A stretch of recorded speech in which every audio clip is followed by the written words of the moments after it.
Welcome, everyone. Welcome to the Greening the Lab Symposium. This is the symposium from Anna Dumitriu that actually culminates her 6 months work within Voice Project. This symposium is supported by the EU because this is part of Voice Project. That is a EU-funded project and uses a new approach where artists take the lead in art, technology, society interactions, bringing communities together to solve environmental problems co-creatively. And Anna will speak more about this, so I will not disclose everything, but Greening the Lab is about decarbonizing biomedical science, so an artistic intervention in the framework of voice, and where Anna aims to drive forward the decarbonization of biomedical science and healthcare and raise awareness for the sustainability in this field that currently accounts almost 5% of the global greenhouse gases, which is a lot. And probably we were not aware of this. A little bit about Anna for the ones who don't know her, because she is highly known artist, UK based in Brighton actually. So she is an award-winning, internationally renowned British artist who works with bioart, sculpture, installation, and digital media to explore the relationship to infectious diseases, synthetic biology, and technology. And she has been working for some decades on this, and also in the collaboration with science and also with technology, and also with some other projects. And now she is working, and she has worked in this project with some medical communities, and she has done a lot of, actually 6 workshops in Leeds, Oxford, and Brighton to explore these issues. So I will, without delays, pass the word to Anna that will present, speaking and also showing very, very interesting pictures of some of the results she has had while collaborating and working and discussing these with the participants on the workshops. So enjoy the presentation. Thank Thank you. you very much, Marta. I will share my screen. It's my PowerPoint.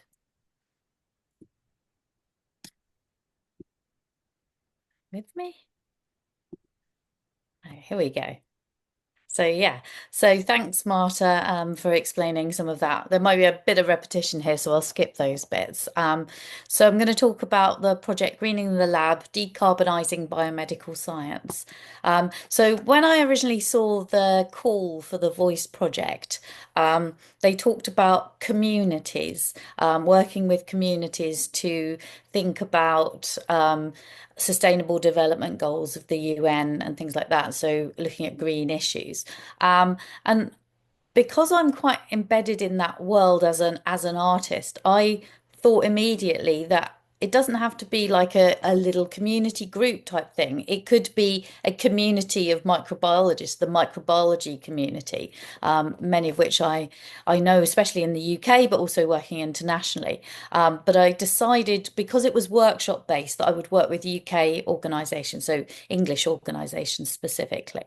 And I have a long track record of working in this area and working with infectious diseases. So I came up with an idea of how I would work with this, and look at how we can recycle things, how we can make things more sustainable. But can we do that if things are infectious, if things are contaminated with nasty stuff? So this is an early collaboration that I did with James Price, who I've been working with a community that he leads in Brighton. But this is something that we worked on in about 2010. So yeah, as Marta was alluding to, doing this for a while. And this actually, he was a young researcher then, working with, he's still young, but he was a very young researcher then, and he was working on MRSA bacteria, this superbug bacteria, and we came up with a technique of actually growing the bacteria into pieces of cloth and using antibiotics to position the pattern the cloth. And then we worked out a way, and nobody had done this before, of sterilizing it and still retaining the colors and images of the bacteria grown into the cloth. So we basically autoclaved it, which is a high pressure steam sterilization. And you can see the polka dots on the sort of quilt on this side, this textile quilt. The polka dots are made from antibiotic resistance discs, and the color is made from this superbug bacterium. I've been fascinated in issues around climate change and how can we discuss and debate this. And this is another work of mine called Archaeobot, a post-singularity, post-climate change life form. And it's actually based on an archaea, which is this very ancient life form, probably the oldest life form on the planet, called Sophilobus acidocaldarius, which lives in the hot springs in places like Yellowstone Park in America. But it's very heat tolerant and it's very acid tolerant. So it's incredibly happy living in a hot and highly polluted world.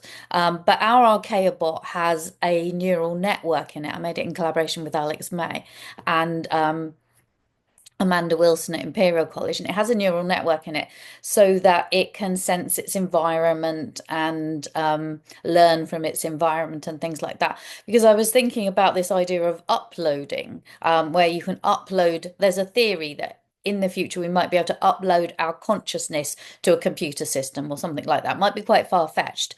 But I was thinking about, how we have these kind of tech bros with their crazy solutions and stuff. And I thought, well, it's only a few steps, excuse me, before we end up having to upload our consciousness and live on in a hot, highly polluted ocean inside a robot.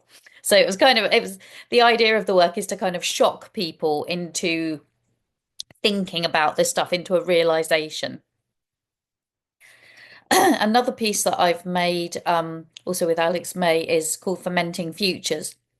And we worked with Boku University, Professor Ditard Matanovic there, in order to make a yeast that could capture carbon from the atmosphere and output something called lactic acid, which you can polymerize to make something called polylactic acid, which you probably know as PLA, 3D printing filament. So it's the kind of plastic you 3D print with.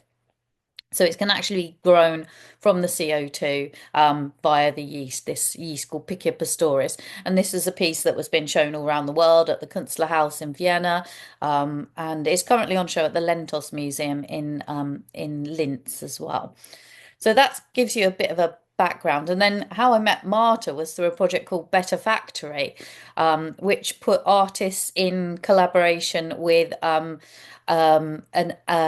industry partner, an SME, as they call them, a small to medium enterprise, and a technology company who would be working with them. And I worked with Marco Faluga winery in Italy, and I worked with technology company called Bubamara V, who were working with smart corks. And we looked at this and how we could make the wine industry more sustainable. And actually, I came up with a whole series of biomaterials recipes made from wine waste. So from things like bacterial cellulose made from spoiled wine, or biocomposites made from the ground down vine clippings and stuff.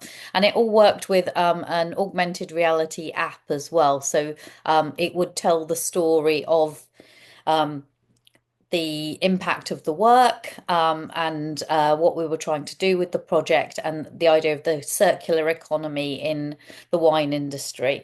And it also played a soundtrack which was derived from the data that was produced by the smart cork as the wine fermented in the barrel.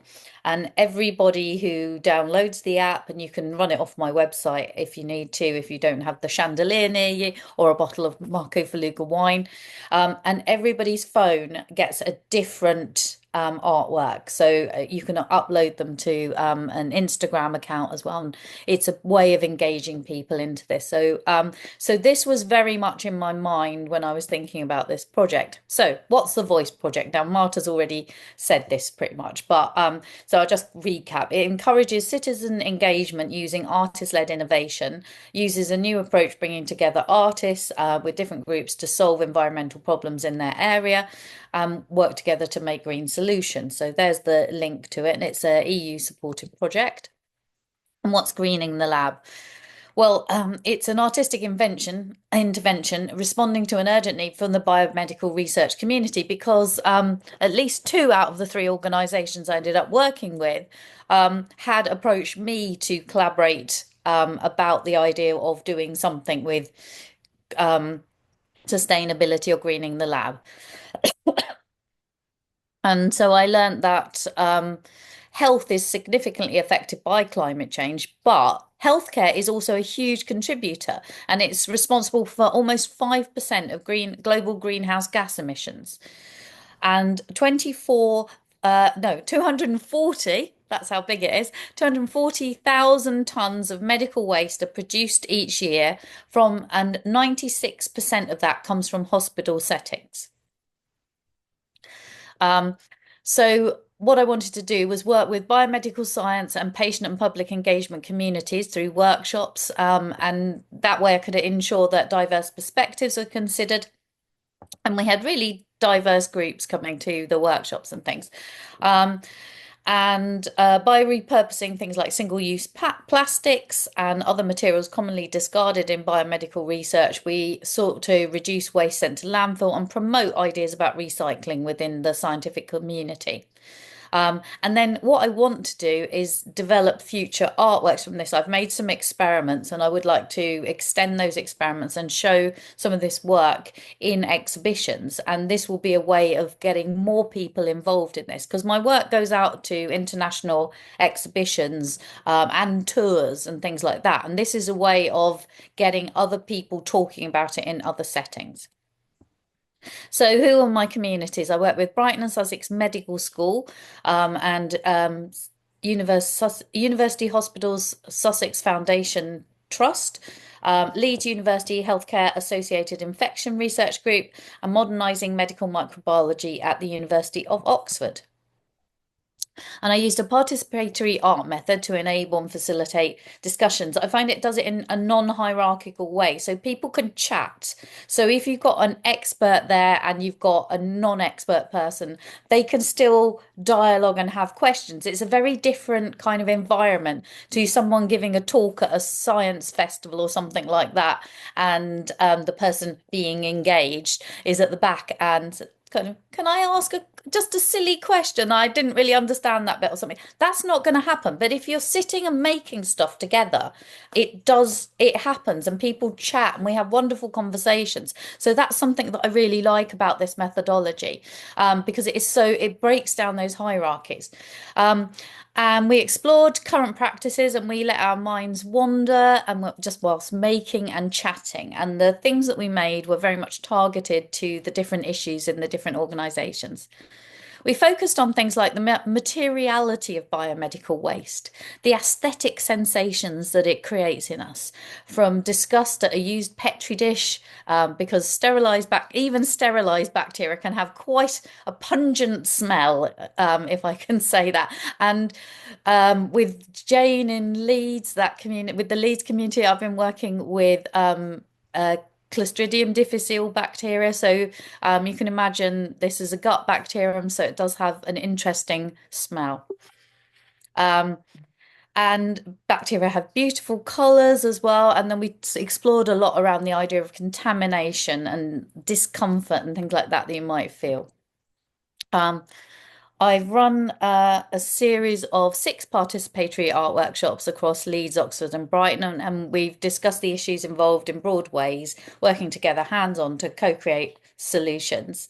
And the things we explored were, can agar that has been used to grow bacteria in the lab be used in the production of biocomposites or bioplastics? Can the wool that is sent in vast quantities to labs to protect glassware that they buy for experiments be used to make felt or felted objects? Or can metal laryngoscope blades be made sterile using alternative methods? And so here's some examples of some of the workshops. Um, this is the first Brighton workshop with James and some of his colleagues there.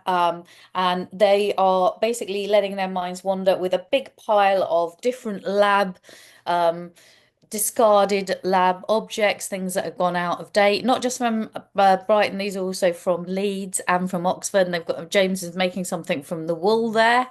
Um, and Sid, who was another participant there, who's an epidemiologist, he made this beautiful artwork for the combination of felt and filters that were surplus to requirements in the lab. So this was really interesting whilst we were discussing it.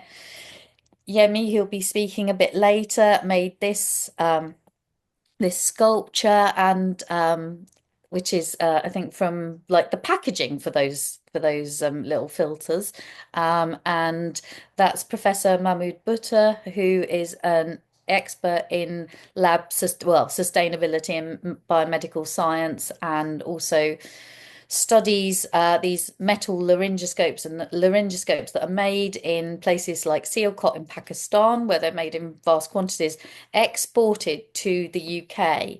And because of issues around sterilization, which Yemi is currently researching and trying to solve, these things may be sent straight to landfill after a single use.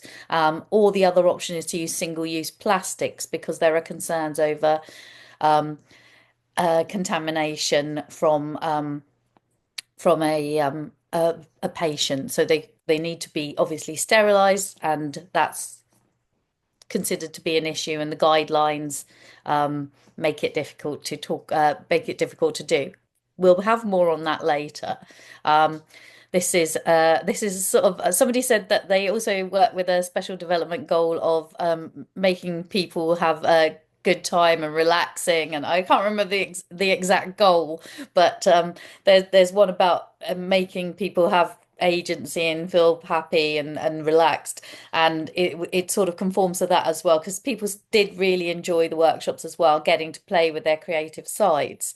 And I got to play a bit as well. And this is when I went to Brighton and Sussex Medical School, and I worked with the that one of the terms that came up in the workshop was talking about things being visibly soiled or not. And this is something I've talked to Mary O'Riordan, who's going to be speaking about as well. This idea of what happens to something if it's visibly soiled or not visibly soiled. And this fascinated me because in 2014, I did a big project called The Romantic Disease, and it talked about how it looked at the history of tuberculosis care and looked at things like how would you sterilize or clean up after a patient had TB.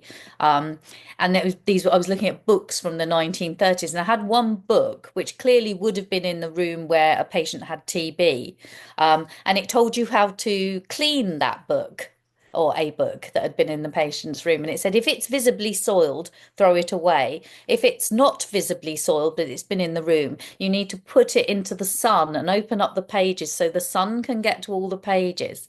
And so I became fascinated in this idea of visibly soiled or not.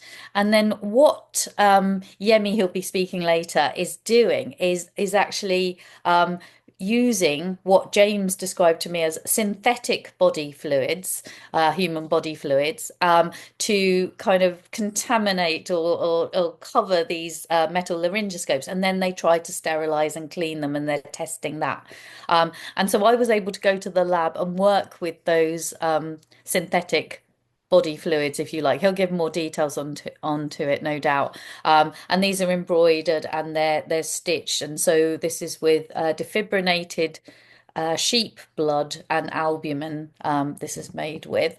And then I also worked because they're going to be adding bacteria to it, but we haven't done that stage yet. So you can see that this project, although the funding has ended, we will be looking for other routes and other ways of developing this stuff. And so they'll be in the next stage mixing in different bacteria to it, and testing whether the bacteria are dead as well and how sterilized they are.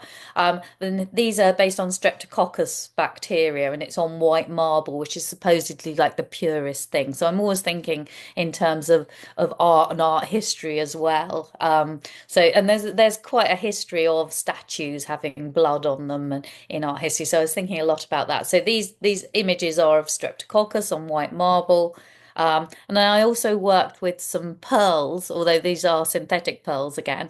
And pearls to me act like a kind of a metaphor for kind of granulomas, or the way that the body wards off disease, because that's what a pearl is inside an oyster. It's a way of it walling off a contaminant. So this metaphor was in the pieces as well. So these are like little experiments that I was able to do off the back of the workshops and off the back of the learning. I also used some gold leaf to talk about the cost, and the value of things. And we had a lot of really interesting discussions about the nature of metaphor and the nature of meaning, and how we could allude to these ideas through it, and how the materiality of the stuff that people are working with. So there's another slide. In Oxford, we just did the final workshop there. The first workshop for Oxford was online, and we had really interesting discussion. And a lot of that centered around the idea that joined up thinking was needed across different departments, because if one department's collecting something, they maybe don't collect enough stuff to make it viable for a company to come in and take it away, and things like that. So that was one important thing that really came up in that. But here they're working making felt, wet felt, and we had a very big group mixture of lots of different kinds of scientists. There you can see Ali, who'll be speaking later, and we've got an artist there called Daniel Balanescu.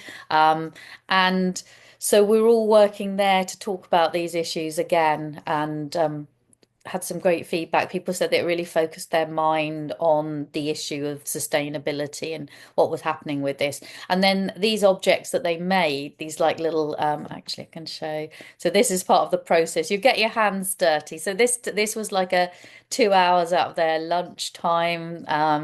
And so this is making shibori felt, and it comes out like this.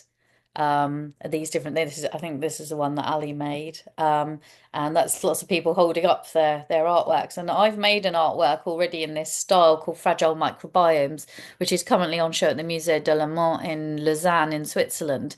And what I've done here is representing the microbiome, and it's impregnated with bilirubin and biliverdin, which are two bile pigments that make poop the colour that it is, but also make bruises the colours that they are.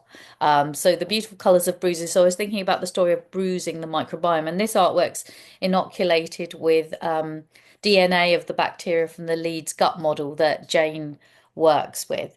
And then the beading represents all the different colonies of bacteria. So I'm going to be beading as well the ones that were made in the Oxford workshop, and they're going to be added to the piece, or maybe make a separate bigger piece. So using the used wool. So I'm still dabbling with that, and I've got quite a bit of wool left that I can work with too.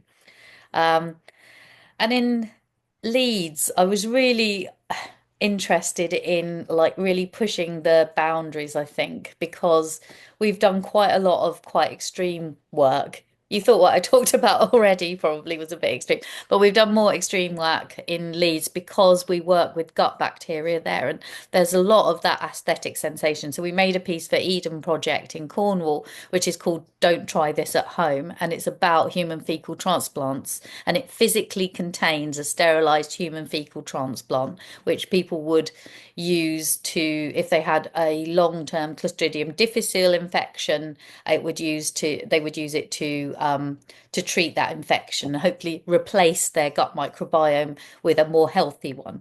And so I've done a lot of quite unusual things in Leeds because I always like to get I trained in fine art, but I like to get really hands-on and really in my hands are very much hands-on in gloves quite a lot of the time in the lab.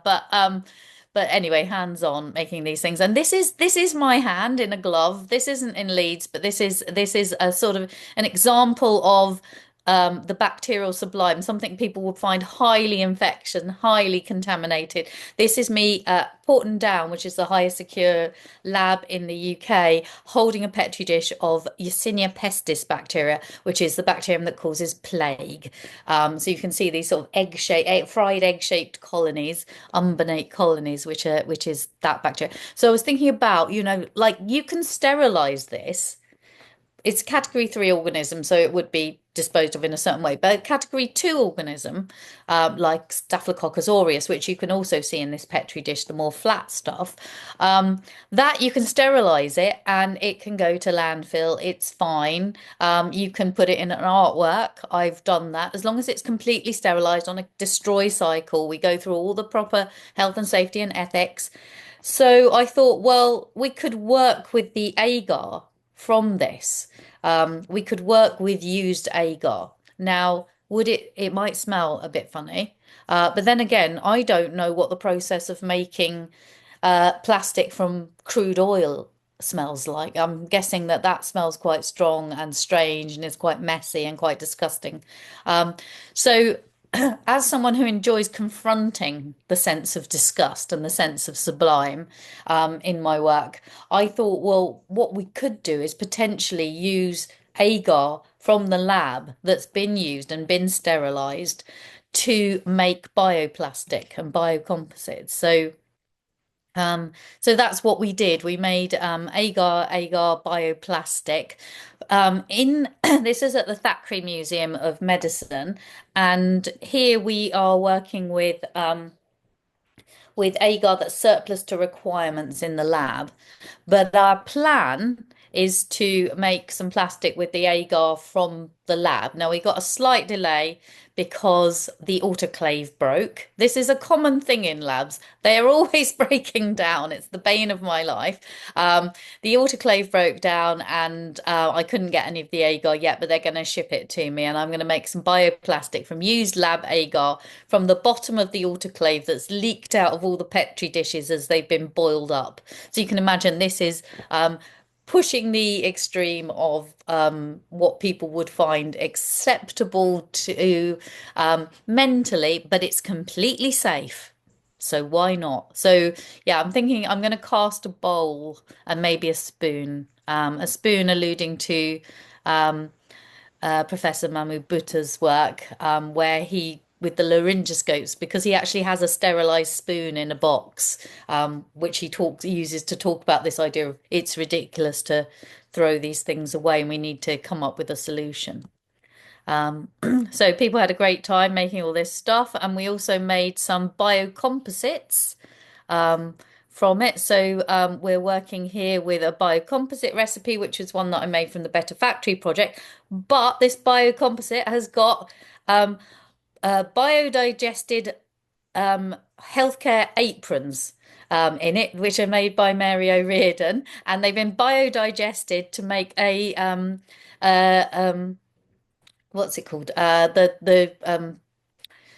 The stuff that you put like soil stuff. I've forgotten the word now in panic. Uh, The compost. That's compost. the word. I kept thinking of compound. Anyway, compost, biodegradable, like compost that is made from biodigested aprons, and then people have made things like pots, beads, jewelry, all sorts of things with this. So you can use it as a bulking medium in it. And I've also made a little flower pot with it. So there's some examples of what I did in the lab. Somebody made this little elephant out of some bioplastic from agar, but it's a lovely shade of brown because it's got McConkey lab agar and some Columbia blood agar in it as well. So Anyway, and I made some other things myself, little artwork experiments based on seaweed. And because agar is made from seaweed, and most of it's made in Japan and the Far East. So it doesn't really grow here. So I've used a general seaweed. We're using a bladderwrack seaweed from Brighton Beach to represent the nature of seaweed. And seaweed's interesting because it's a huge carbon sink. It's what they call blue carbon, so it absorbs a lot of CO2. But then we harvest it to make agar. And we harvest so much of it. This Chinese dessert that was basically discovered by Fanny Hess in the 1880s. And when she said to Robert Koch and her husband, who was a Koch's lab technician, instead of using gelatin, which melts at 30 degrees or melts below 25 degrees, below human body temperature, why not use this Chinese dessert, which melts at much higher temperatures? And then we could incubate the bacteria at human body temperature and we could really study it. So that's why agar is so important in laboratories around the world. And that's why there's so much waste. Jane gave a statistic. She said every week in Leeds, 10,000 samples of urine samples are used and grown on petri dishes in the labs there. So you can imagine how much waste agar we have that could be used to make other things. Obviously, my project is an artistic intervention. I'm not doing it commercially or anything, but that's why we've got somebody like Mary to talk about how stuff like that might actually work in the real world as well, not just the artists coming up with kind of suggestions of what we could do and helping us think about it, which I guess is what my role is, to think kind of artistically and philosophically about it. But also, how do we put that into the real world? How do we put it into hospital settings? And how can we implement this stuff? So that's basically me. And if you'd like to keep in touch, they're my social media handles. And I will stop sharing now. Thank you so much, Anna. Thank you for making us see, for the ones who are not used to this artistic approach, that actually with creativity you can make art from basically everything, and actually that it's art that brings us so much closer to the problem that we can actually feel it. Like in using this methodology of the workshops, you can actually feel it and experiencing while talking, and this is why this methodology is also so interesting. So now we have the pleasure to welcome Mary O'Riordan, which is the co-founder and CEO of the Happy Earth, a sustainable innovation in the field of healthcare, personal protective equipment.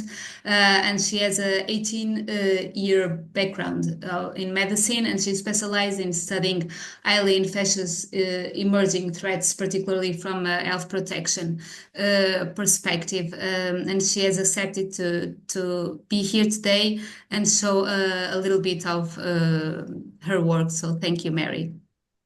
Thank you, everybody. This is such a different forum, and well, thank you, Marta, for the introduction, but also to Anna, who saw me speak at another event, actually, and I was very nervous speaking at that event, and it was so interesting to even know that this all other world was happening around bacteria. And I'd seen one of her installations at the venue, and I remember going up to her thinking, "Wow, this is insane!" It was this wonderful kind of Victorian style dress, Anna, correct me if I'm wrong, but this, and it had these like things on it. And then she was telling me what it was with plague, etc. And I was just like, "Oh, wow!" It's that community thing, isn't it, where you can work on something and then not know anything about the rest of the world, and then you just find it through networking and just going to these different events. So in a way, just to give you a bit of background about what it is that we're doing from a practical perspective, I was involved in writing a lot of guidelines for COVID, for the Irish emergency response during that period, because my role in Irish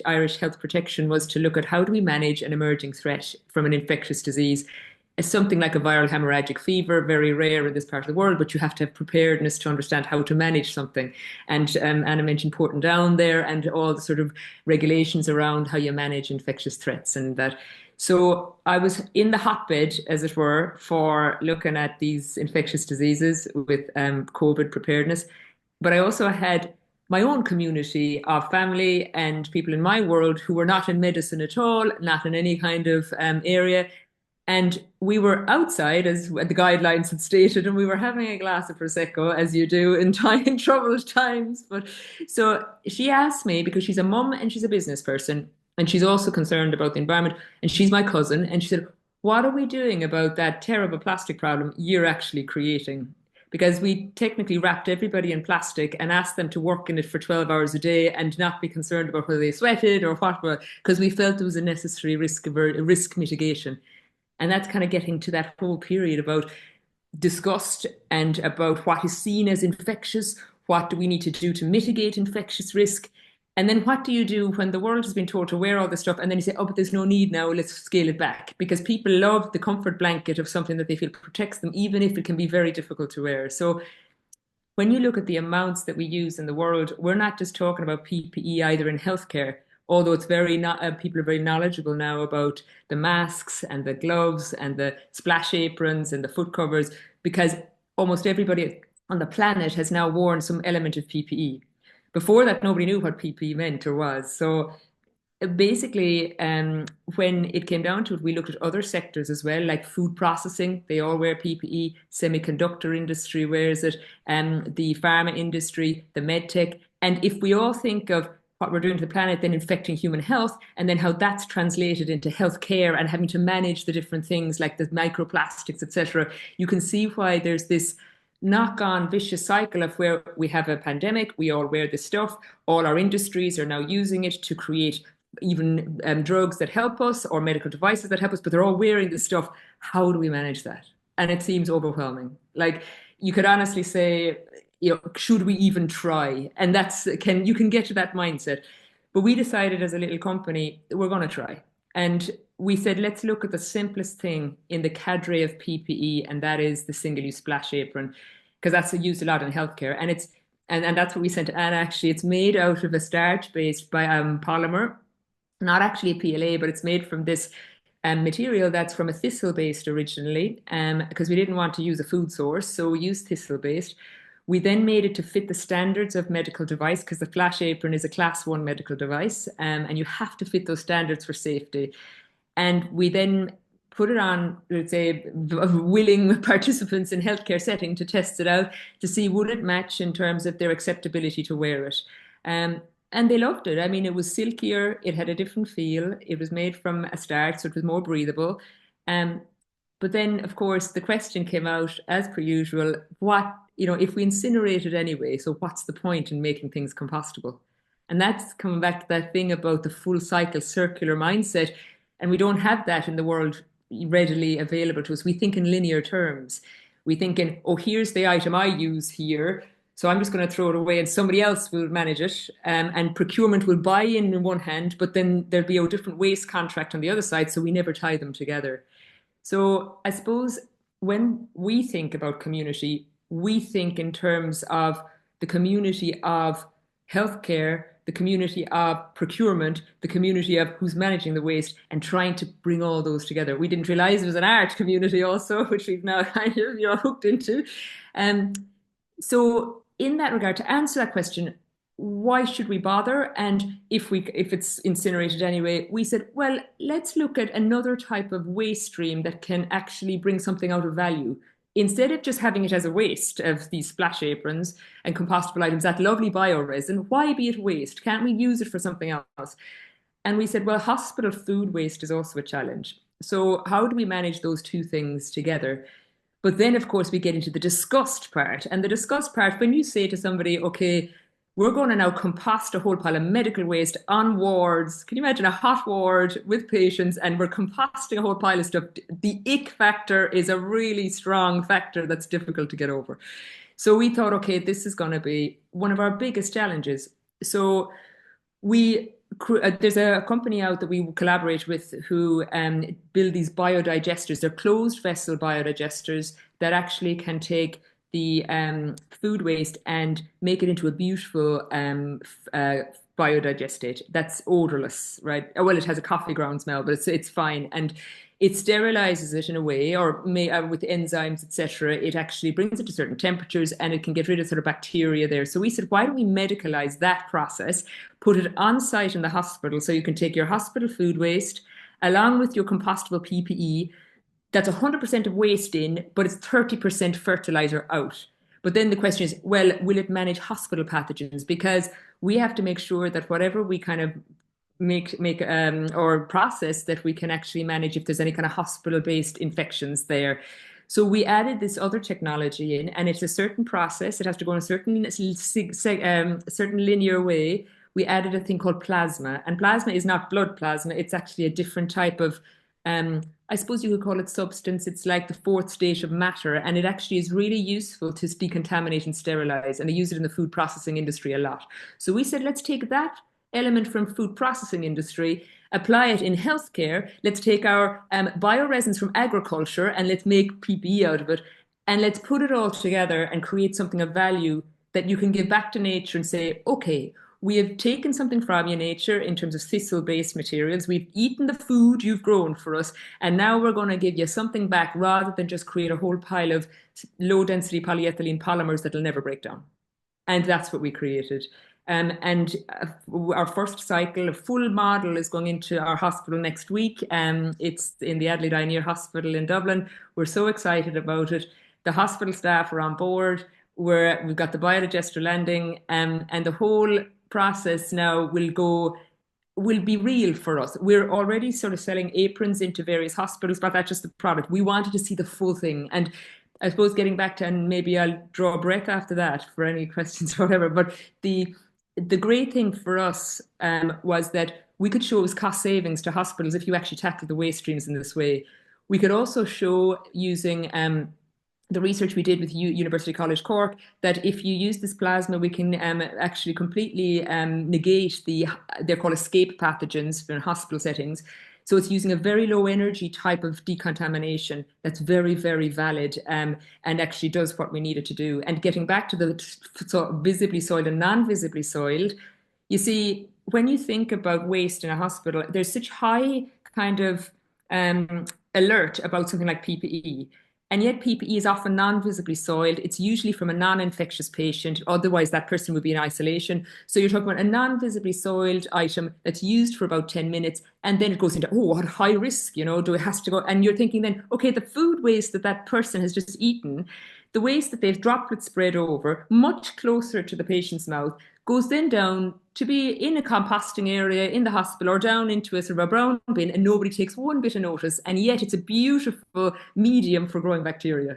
So these are two risk profiles that we're looking at, and they're treated in two different ways. And yet you'd say, well, how are we analyzing risk there? We're not actually looking at the two things the same way. We're looking at PPE differently. We're looking at food waste differently, and yet the risk is the same from the same patient. But the waste is managed differently. So I know that's a little bit sort of complex in terms of that whole sort of waste cycling, but it's all part of the story around what we're talking about here today. It is about looking at things with fresh eyes, looking at things in not a linear model, because nature isn't like that. We are of nature. We eat things in nature. We're part of that thing. So we need to kind of get our medical processes more in line with that sort of a natural process, even though hospitals are so not, you might imagine, natural, but I think we need to line up a little bit more. So maybe I'll stop there, because I just, I know that's quite a lot of information, and I'm not sure, I wasn't sure how much time. I probably hogged the floor too long, but I'll stop now. Oh, you're perfect within time, because since actually we will not have Jane, so we have actually some extra time for questions. So thank you so much. This is so interesting, and bring us a new perspective on the waste and what we can do with that. And this is the times where innovation comes out. In these times, and I was actually thinking that you have an extra thing in the terms of circularity on this process, that is the biogas. So you can actually produce some energy, also an extra thing that can be a plus for the hospitals or for the ones that you. Well, this is the brilliant point about when you start working with nature instead of against nature. we created, when you add plasma to your actual biodigestate to decontaminate it, it actually increases the amount of nitrogen, which is a very interesting concept in general, which we didn't realize until we started doing it. So we now have a nitrogen-rich pathogen-safe fertilizer that, yes, you could technically use it for horticulture, but you actually would do better if you send it to anaerobic digestion, which are these large anaerobic digestion plants for that biofuel. And then we monitor it all using our online our platform so that we can then feed back to hospital staff that every time they segregate correctly, we will be able to say to them, in March, phenomenal, you created X tonnage of grade A waste, fertilizer, sorry, and X amount of biogas. This means people feel like they have agency over how they segregate, because a lot of what happens is that poor hospital staff are busy, they're already got a lot on their minds. They then have to segregate. That effort is a lot for them, and yet they want to do it, but sometimes there are barriers to that, like not having enough bins in the ward, etc. And then they eventually go, oh, look, better to be safe than sorry, let's put it into this high hazard waste bin, or look, we know then it'll go somewhere. But it means then that there's no feedback as to, if you make a change, what effect has it? So if you can tangibly say to them, go down to the basement of your hospital, you will see fertilizer coming out of that machine. We will judge whether it's contaminated or not. We will feed that back to you. So it's a shared pain, shared gain model. We can say, yes, it was contaminated, so therefore it had to go here. You have to own that now as a hospital. Yes, it was brilliant. It was grade A fertilizer. It has gone here and created X amount. So it's a real transparency model. And it means too that people feel, a lot of people would say maybe, oh, well, it's no point maybe because we have no power. And I'd say every person that stands on a bin to segregate something has the power in that moment to change the environment, literally at every moment. So we also believe in the training of segregation, really important in healthcare. And that's another piece of our work with the industrial research, to be able to say, what if we do in-person training? What if we stand beside a bin? How does that help people? How about infection prevention control training? How does that impact their abilities to judge risk? Just do that as part, and then see, what does that do to your fertilizer? How does that impact the other waste streams as well? Do you reduce your medical amount of waste? How much cost savings does that do for your hospital? And really have this community, back to that word again, of small businesses like ourselves, healthcare staff, we're all trying to solve this thing. And it's through practical endeavour and community and building that, and actually going on site and talking to people about it as well, and because it does require change and effort, but it shouldn't be so much effort that people don't do it, but it should also give them a feedback to say your effort has been worth it. So yeah, sorry, that was just on relation to biogas, because that's exactly it, isn't it? Yeah, I think that the question is creating awareness and also showing the benefits from what you are doing. So thank you so much, Mary. I think we have some time, so maybe we can open the floor for some questions for Mary and also for Anna, for the ones who want to raise their hand or just speak. Maybe I have a question. Thank you. Mary, I think it's incredible what you're doing. I have to ask though, is your hospital wholly on board? Did you get any pushback at all? Because I should imagine the bureaucracy that you had to wade through to get this passed was incredible. And I was also thinking that although I work for Oxford University, there are a couple of us in our green team that are members of the NHS sustainability team as well. And we have a meeting tomorrow with them to discuss all things sustainable. I wondered, Mary, if you would be interested in, maybe not at the meeting tomorrow, but maybe at some point in the future, giving the talk that you've just given for the members of that team.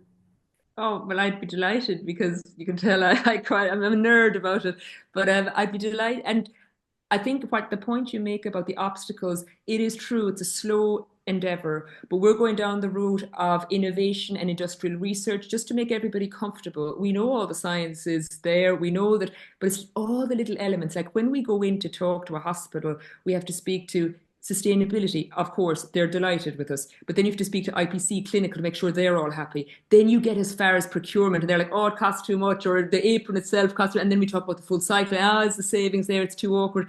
And then you have to get to the financial controller, and then you have to eventually get to the CEO, and eventually, because of all our modeling and cost savings, and when you do that full cycle, and because we have a certain approach, we say, should take it on for the food waste. If you don't want to touch it for the aprons for now, let your catering staff use compostable PPE with the biodigester for your food waste and do it that way.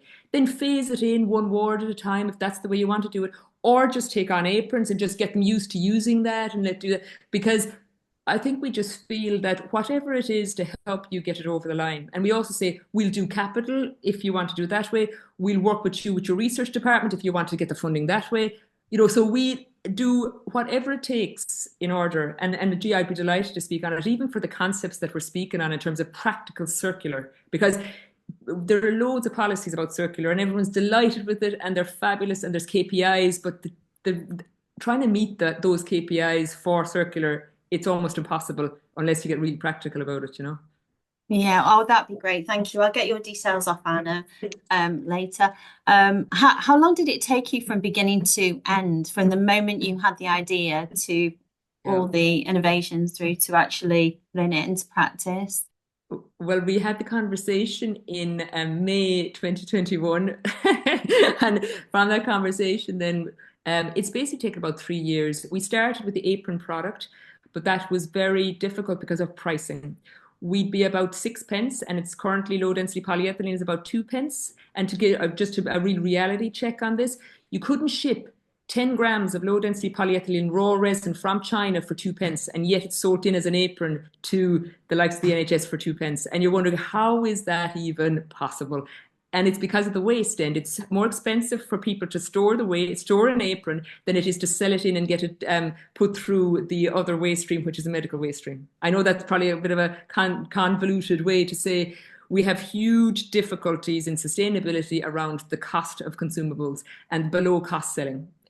And that's why alternative materials, albeit when you do the full cost analysis like we've done, it's absolutely cost savings. But if you sell it in point for point at the moment, plastic is shockingly cheap. And that's the challenge. And it's not even cheap that it's the real price. It's to get rid of it off their shelves and out to some, to some person who'll buy it, So I suppose that's why we've really, really worked hard on getting the pricing models and the cost saving modeling done, and to look at the kind of carbon emission reduction as well. Although our primary interest is plastic reduction rather than carbon emission reduction, it just goes hand in hand. Yeah. So, I mean, I can't remember. I didn't know if I answered your question there. Apologies. Yes, you did, I think.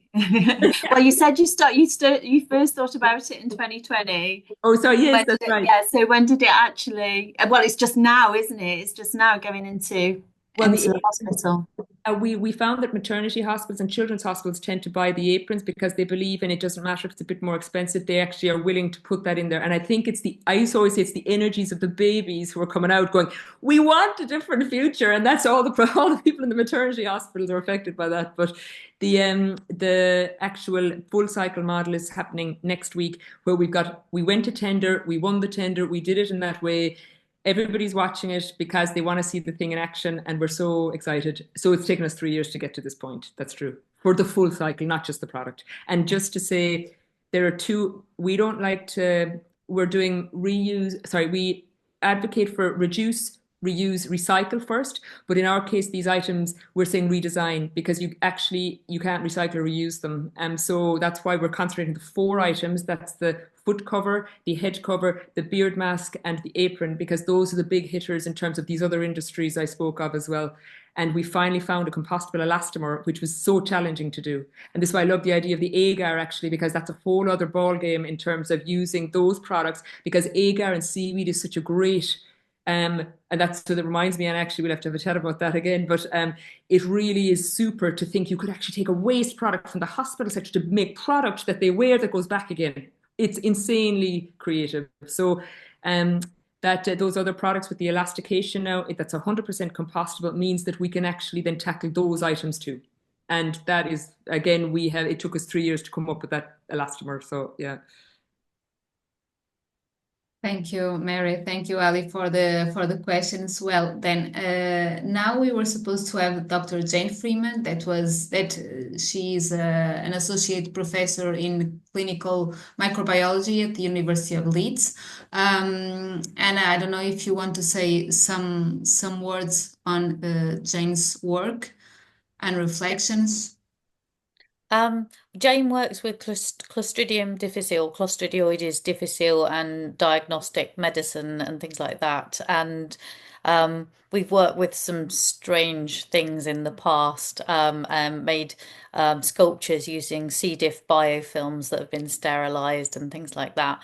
And yeah, she's really fascinated in actually trying to kind of push the envelope with this stuff. And so together we came up with this idea of actually recycling the agar from the lab.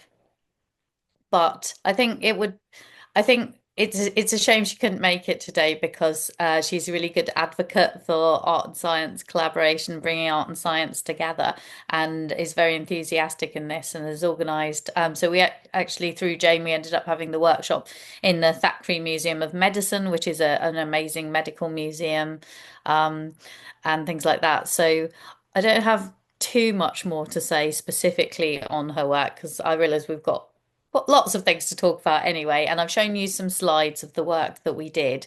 And I think even with Mary there, we talked about like the importance of the idea of recycling this stuff and the aesthetical implications of it. So yeah, and we've been going through a lot of health and safety stuff and that kind of work with it, but we've got there to the stage where we can actually be making some next week. So yeah, we're looking forward to doing that.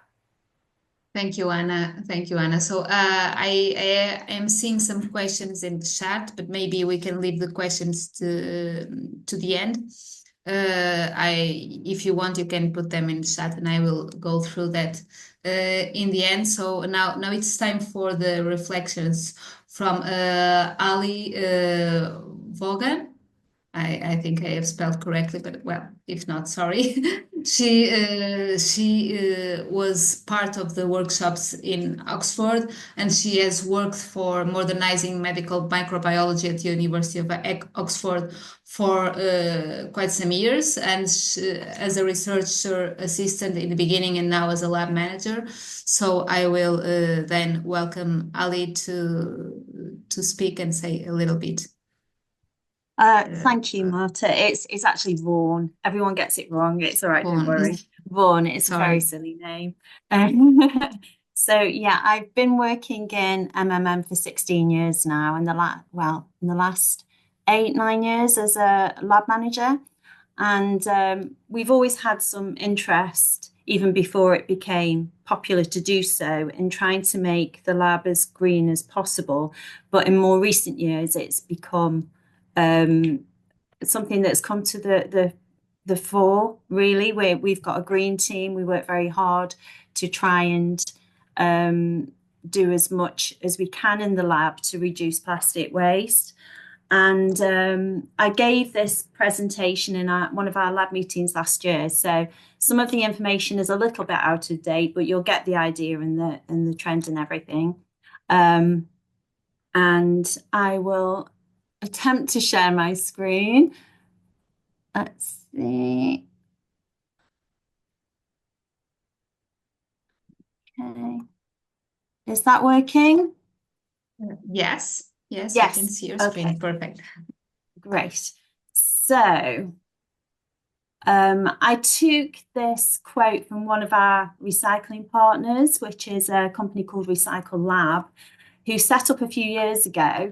And their aim was to reduce plastic waste in the lab. And it was set up by a biochemist who got very, very fed up of seeing all the plastic waste in the lab, and she wanted to do something about it.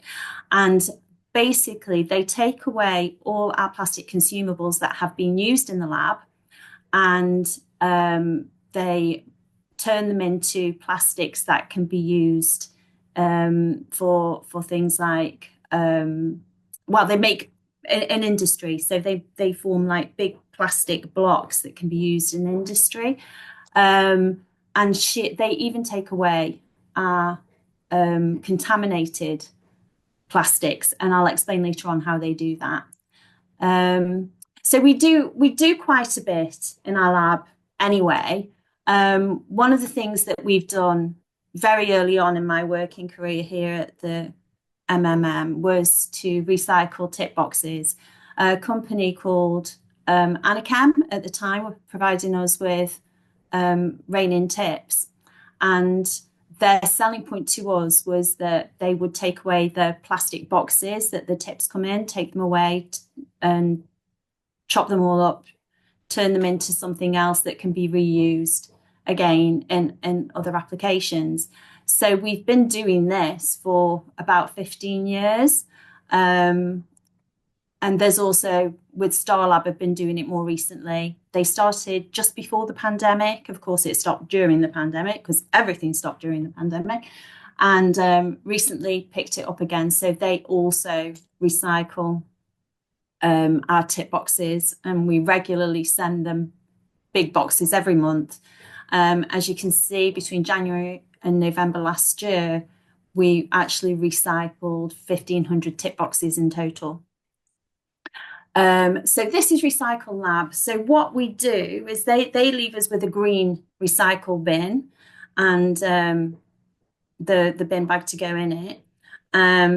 We use these sweetie jars, as we affectionately call them, because that's what they look like, although they contain nothing that resembles sweeties whatsoever. So all our small consumables go into these sweetie jars, like pipette tips and microcentrifuge tubes and inoculating loops. And once the jar is full, we then half fill it with 2% Virkon, which is a decontaminating fluid. We leave it in the fluid for 24 hours, rotating the jar regularly to make sure everything is covered. Then we drain away the fluid. We rinse the jar with water, drain that out, leave the jar to air for 24 hours, and then put it in the bin. Now, that sounds like a lot of effort, but it's actually not. It's just the biggest part of that is the waiting around. All the researchers are on board with it. Everybody does it. We got our safety office involved to make sure that they were happy with our protocols. We had to do a risk assessment, and yes, and now Recycle Lab take away about 3 or 4 bags every couple of months from us. So between April and December last year, we saved 600 litres of plastic from going to landfill, which was really satisfying. In addition to recycling our consumables, we obviously recycle domestic waste. We've got recycle station in our corridor. So any wrappers from your sandwiches or packaging, we've got a recycle bin that we're actually a lab embedded in an NHS hospital. So we do rely on the NHS route, and that's why we're members of their sustainability team. But they do recycle plastics, I've been assured, and cardboard and aluminium. So we use the bins religiously, although I have been known to go rummaging around some of our other bins where people have missed the recycle bin and doing a quick rinse and depositing it in the right bag. We have deliveries from a company called DX, and they have these big plastic jars that they send, that have a screw cap that they send us samples in, and they will take their jars back. So we have a bin in the corridor for those. We also use a company for recycling our printer cartridges. So we've got a bin in the corridor. When that's full, we send that off for recycling too. More recently, we went to visit the Ardley Energy Recovery Facility, which is in Oxfordshire, and they deal with all domestic waste in Oxfordshire. Now, I know it's not lab related, but the lady who gave us the talk and showed us around the centre assured us that if it came from Grundon, which I believe our waste does, it would end up there. So I think any domestic waste that is put in black bin liners in the hospital does end up at the Ardley Energy Recovery Facility. And you can see us there in front of a dinosaur. Now that dinosaur has been made up, Anna might like this, it's been made up of everything they found in the waste stream that hasn't actually been incinerated. So it's things like saucepan lids, I think, were in there. I can't remember what else without zooming in, and my eyesight isn't good enough. But there's also all sorts of weird and wonderful things that they found, and they've made this big dinosaur in their big entrance centre, because it actually has an incredible visitor centre. What happens with the waste there is amazing. So you see this glass panel here, that you're looking out on a mountain of waste. And I've put a little figure in the distance, if you can see, a little red person, and to just give you an idea of scale. Now, I was trying to find out how big that room was, because trucks pull up along it and then dump all their waste in it. And you get about 4, 5, 6 trucks in a row, to give you some idea of the depth of this. And then the height, I had in my head it was 30 meters high, but that seems incredible. But now I'm looking at the building roof, and it probably is 30 meters high. So that waste there is 15 meters high, which is an astounding amount of waste. And what they do is they burn all this waste, and they burn it at a very, very high temperature. And with all the energy that is produced, they capture that energy, and it's used to power, as it's used as power. Now they release all the waste products are cleaned up. I'll show you the next slide here. These big pipes here are enormous. You can't appreciate the scale of them, but there's the whole factory floor is filled with these huge pipes and filters that filter out all of the waste gases to make it clean. So clean air is emitted, and any products that are not burned in the incinerator that fall through, there are some metals, they are actually recovered and sent off to a facility where the metal is recycled as well. Nothing goes to waste at all.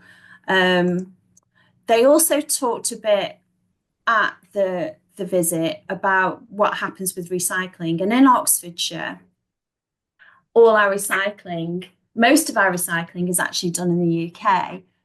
I think there's this myth that everything goes abroad. Everything doesn't. Some things do go abroad for recycling, but usually in Oxfordshire, they send, like, specialist metals might go abroad for repurposing in other countries in Europe. But most of the recycling that we send does actually get sorted and recycled. What can't be recycled then goes to Ardley, where it's burned and creates energy. So nothing goes to landfill. That's what we were assured at this visit, that nothing in Oxfordshire goes to landfill, which is really reassuring, because landfill is an awful way to get rid of any of your waste. Right, so then we go on to the workshop that we had with Anna, which was really fun, really interesting. We get these wool packs, we get them. They're actually used as insulation, but Anna's right, they can be used for protecting glassware as well. But we get them from a particular company that's switched from sending plastic peanut packaging to this wool. And I contacted Anna because we kept accumulating all this wool, and although it says, it's eco-friendly, you can reuse it, it's biodegradable, even the plastic bag it comes in is biodegradable, we were just running out of ways to use it. We were giving it away to people. Some people were using it on plants in the garden to insulate them during the winter, or as lagging around pipes. I crochet. I actually used some of it as stuffing for some cacti I was making. In fact, I should have given you a picture of my cacti, because they're quite cool. And so people were taking it away for various uses, but we just weren't using it quick enough. And then I contacted Anna, and of course Anna found a way to use it. So we had the felting workshop. So this was the whole process from beginning to end, finishing in my little part of a gut microbiome down there. And we did have lots of lovely conversations while we were doing it, and it was good fun. And I really wish it's something that we could do more often, and we would certainly get through the wall. But it's certainly raised awareness of just even when companies are providing us with something that's eco-friendly, it's only eco-friendly if you can then do something with it and you're not just leaving it to degrade, which even though something's biodegradable, it could still take years and years, sometimes even decades to break down. So it's so much better to reuse rather than recycle. Okay, I'm not moving on. Why aren't I moving on? Bear with me. I've lost my cursor, that's why. Okay, and finally, I just included this to give a sort of overview of what we have done and are currently doing in the lab. So we set up our green team. It was our little logo there in the bottom left-hand corner. We bought some keep cups, which are made from recycled plastic as well. And the idea was to spread the word of the work we do in ModMed Micro. Bash the Bug is our kind of trademark for the PPIEP, which is the public engagement work that we do. And the idea was to sell these keep cups, not only to raise money for TB Alert charity, which is one of the bugs we work on in our group.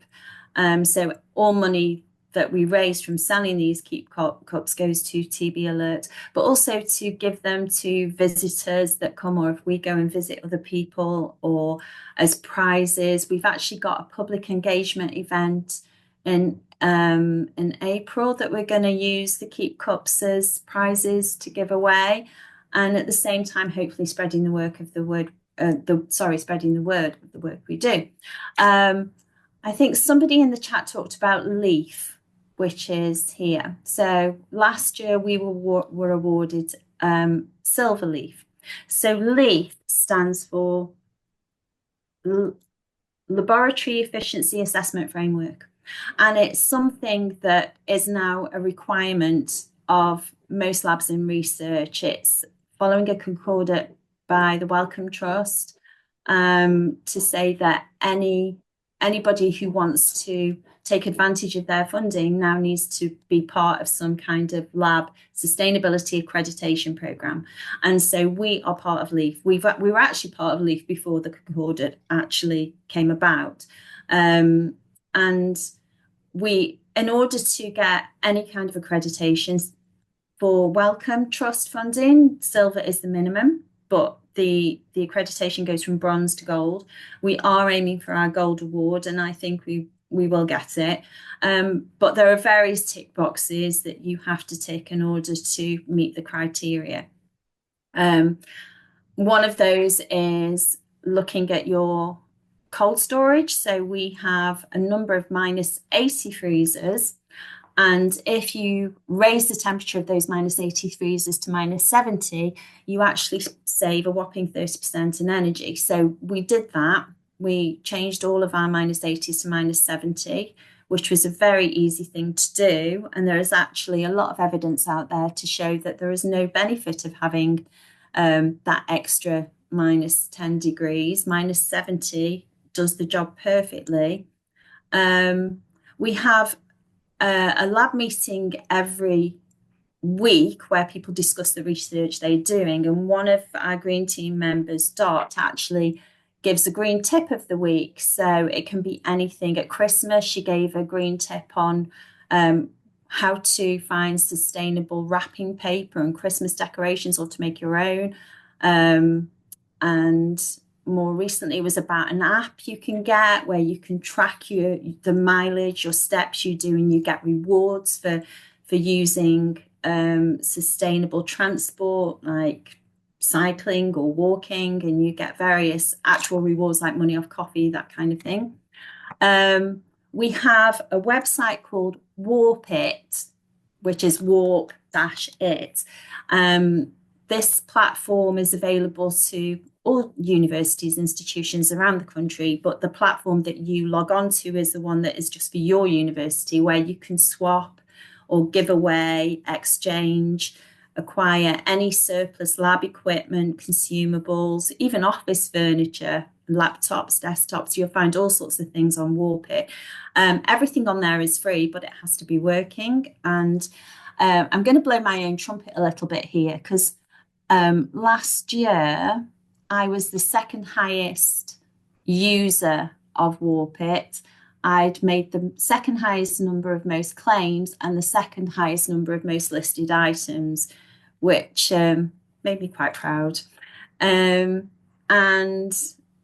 we are also a member of the NHS sustainability team, as I mentioned earlier when Mary was giving her talk.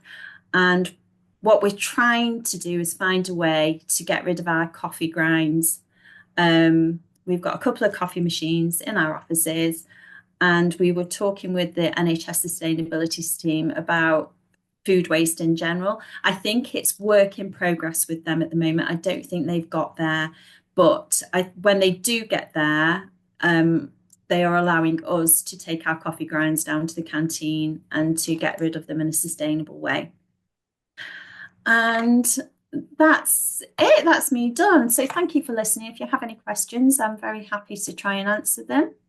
Thank you so much, Ali. We will leave the questions for after James' presentation, so we can this way follow the agenda. But I think it's so interesting that even when it comes to recycling, Oxford is also a lighthouse for how to do it so well. And I really enjoyed the sentence you start your presentation with, that actually science wants to improve human health, but in the way they are harming the planet. So we need to find ways to solve this together as a community. Okay, so thank you. Like I said, keep your questions or write them in the meantime. Right now it's the time for Dr. James Price to say some words and have some reflections, and also Dr. Opaniemi. I don't know if I think he also is here. Dr. James is an associate professor at Brenner and Sussex Medical School and an honorary consultant in infections at the University Hospital Sussex, and he specializes in infection prevention, antimicrobial resistance, and sustainable healthcare approaches. And I don't know if you want to do a short presentation on Dr. Opaniemi, because I don't have it here, but I imagine that you will also work together with James. Thanks, Martha. We're going to do a tag team, if that's okay. Yes, perfect. So thanks so much for having us here. It's great to see people. And it's also great to see people I haven't seen in a while. So hi, Ali. That was an awesome presentation. So as Martha said, my name's James. I have titles like that. But essentially what I do is I spend about half my time working in a hospital, dishing out antibiotics and trying to treat people that have got infections and make them a bit better. And then I spend the other half of my time doing research, trying to do myself out of a job by trying to prevent people getting infections. So I don't know, whichever wins, I'm either going to keep myself in a job or, yeah, anyway. So I thought it would be worth just giving a little bit of give a kind of an overview of kind of the work that we've been doing and bringing in my colleagues Yemi and Sid, who I work with, and talk a little bit about how that has led into ongoing collaborations we've had with Anna. Now, Anna and I have known each other for far too long. We met when I was working with Ali and people up at Oxford, and we were trying to convince the world or remind the world that antimicrobial resistance and these nasty germs that go around hospital are bad. And we've done some whole series of work making dresses and quilts, and Anna has taken them around the world and got some incredible public engagement. And so what we've been doing here, and obviously this is a slightly different theme, but has taken us to new avenues. So talk a little bit about what we've been doing. As you can tell, I'm a bit of a science geek. I love new technologies that help us understand and uncover what things are going on in hospitals to help make patients a bit safer. And so the majority of my work has been using detailed technologies that use genomics and look at bugs in really great detail to understand how they move around hospitals. And we've done some really cool work on that. And I know we can bore you to death at some point with that and the things that we've done. And more recently, we've been looking about how we can use patient data in a really safe, secure way to be able to not only identify infections, but predict them as well. So be able to really get on top of things and prevent patients getting infections. So we've been doing this for years, and like you heard with Ali, we've done lots of wet lab stuff and we've done lots of work in the hospitals. And one of the key things that we've seen is that we use lots of equipment, and we use lots of equipment in a very single-use way. Now, we're here because we have a common understanding that that's not the ideal situation if we want to drive a kind of better carbon footprint and support decarbonising the world. And so in addition to all this work, because we've got endless amount of time and money, so we decided to go down a different route as well. And we started to look about how we can support decarbonising healthcare.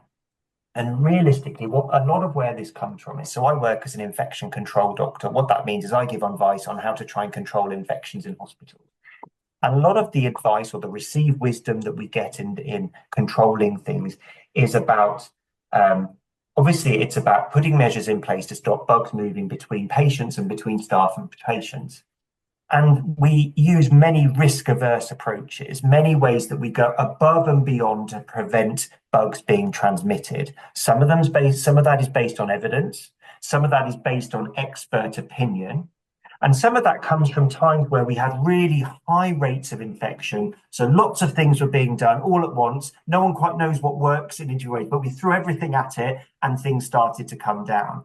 And now we're kind of in a bit of a quandary, because now we don't know exactly what works, but we're throwing lots of things at it. And lots of things are probably quite risk averse. And one thing that has driven in many ways is, as we've heard from lots of other people, our single-use economy, using lots of things as a one-off and then billing them afterwards. Because if you use it once and don't use it again, there is no risk of contributing infections to patients. And so we're now at a point where we're saying, actually, are there some things that we could challenge that? And are there ways that we could safely reuse equipment in hospitals that firstly is more cost effective, secondly is not causing any additional harm or risk to patients, but thirdly is supporting how we can decarbonise healthcare? Now, as I'm sure you can imagine, anyone that is in the world of infection, things need to be overproven to really showcase that we are absolutely not giving patients infections. And that's something we've been trying to manage, of how we can showcase what we're doing in a robust way, that actually in some situations it's safe to pull back on single use and think about reuse. So what I would suggest them do, I'm going to hand over to Yemi. So Yemi's a colleague I work with. He's been doing some awesome work trying to look and narrow down what we can understand about reusing equipment, using a particular equipment as an example. So I wonder, Yemi, if I can hand over to you, you give a description, and then maybe we can come back and then have a chat about how this all applies to the public engagement events we've been doing with Anna. So over to you, Yemi. Yeah, thanks, James. Hopefully everyone can hear me clearly. Just as a brief overview on a high level. So as Anna stated at the beginning here, so healthcare industry contributes to around 5% of global carbon emissions. And within the NHS, that is as true as it is in every other healthcare setting across the world. And a large percentage of this is from single-use equipment. So we use things once and then discard them. And that's for various reasons. One, it's because it's too expensive to reprocess them. Or two is because we are too risk averse in terms of what kind of equipment it is and what kind of potential things we're going to use them for, that we think, oh, it's just safer to throw them away, isn't it? And the way this contributes to the carbon emissions is in different fold. One is in terms of the carbon in the sort of devices themselves. Two is in terms of the purchase and the sort of purchasing system. So in terms of making new equipment somewhere across the world to shipping them to the UK to use them once, reprocessing them, the emissions from the reprocessing, and then buying another one. So it's sort of a linear economy. And what you're trying to do is to make this a more circular thing. And this is in line with sort of high-level NHS objectives. So we have a zero net agenda from the NHS, which aims to sort of reduce the net emissions from the NHS over the next decade or so. And we're just trying to play our role to contribute to this. So as one item we're sort of trying to use as a prototype to see how much you can contribute to this sort of reuse is a laryngoscope. So for people that are not healthcare oriented, a laryngoscope is a device with which you depress the back of your tongue, that's usually used by an anesthetist or an ENT or an emergency doctor, so that they can safely put in sort of an airway equipment, sort of a breathing tube for people that are not conscious. And this historically have been classified as what they thought would be high-risk equipment because late in the last century, people discovered that there was this disease called sort of CJD, so Creutzfeldt-Jakob disease, among other things, which are sort of considered incurable, high risk. And because of that, and because of the potential contact of laryngoscopes with lymphoid tissue at the back of the throat, it is thought that based on that risk, people should just discard those equipments once they are used, rather than trying to reprocess them because of the potential risk, even though minimal, but because anyone that contacted it would then potentially face their consequences. And that is not just for laryngoscopes alone, it's also for sort of neurosurgical equipment. When people come into the hospital and are about to have neurosurgery, we try to classify them based on their risk of the CJD. Are they likely to have that or not? And do they need a separate set of equipment compared to what you use for other people? So these are kind of the things people take into consideration for day-to-day cases. And we're just trying to see how much of these can we challenge and how much of this actually holds true. Again, so based on hospital equipment, there are different types of hospital equipment. So there are things which are just on the wards, like the ward seats, the bed itself. Those are not coming into direct contact with patients. There are things that come into contact with patient's skin. So things like your blood pressure cuffs and other things, thermometer, blood pressure cuffs especially. Those are coming in contact with intact skin if you're using them as they're meant to be used. There are other things that come in contact with sort of, most of the time we come in contact with just sort of mucous membranes. So things like laryngoscopes, so or endoscopes generally. So things that go into the body, but do not sort of come into contact with blood. And then there are obviously surgical equipment.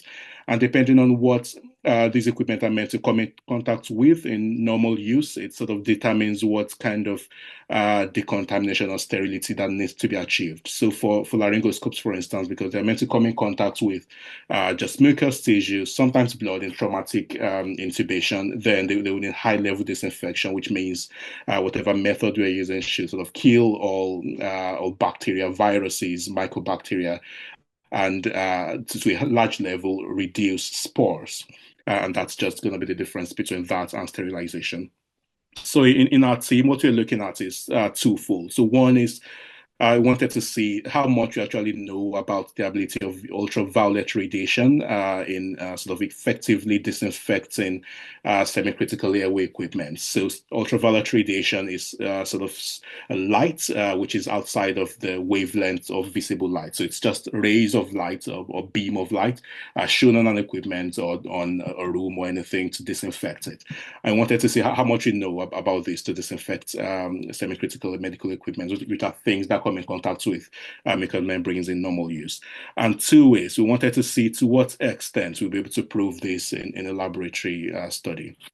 So for the first part, we ended up doing like a mini systematic review, seeing what is out there in terms of literature, so things that have been published over the last few decades or so. So we found that based on studies we have, obviously lots of them are based on sort of reprocessing laryngoscopes that have been used in clinical settings, so not really sort of getting those organism loads on them up to the level that would need to be proven if we're going to actually roll it out or use that to influence policy. But based on what we have, the suggestion or the sort of the line of findings seem to be in the direction of the UV being effective enough to disinfect sort of pathogenic bacteria. So most of the studies sort of found that the once you use a laryngoscope and expose it to UV, it sort of to a high level killed pathogenic bacteria. But then it did find a significant level of residual bacteria. But most of the time, or almost 100% of the time, these are usually non-pathogenic bacteria. So these are just sort of your normal skin bugs and other things. Again, the level of which this is relevant to clinical care is something that needs to be considered.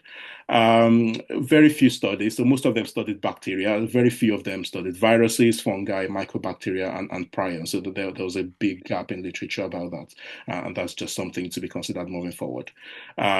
So we presented the findings of these at FEAS, which is the largest infection conference in the UK, and that did get sort of good feedback.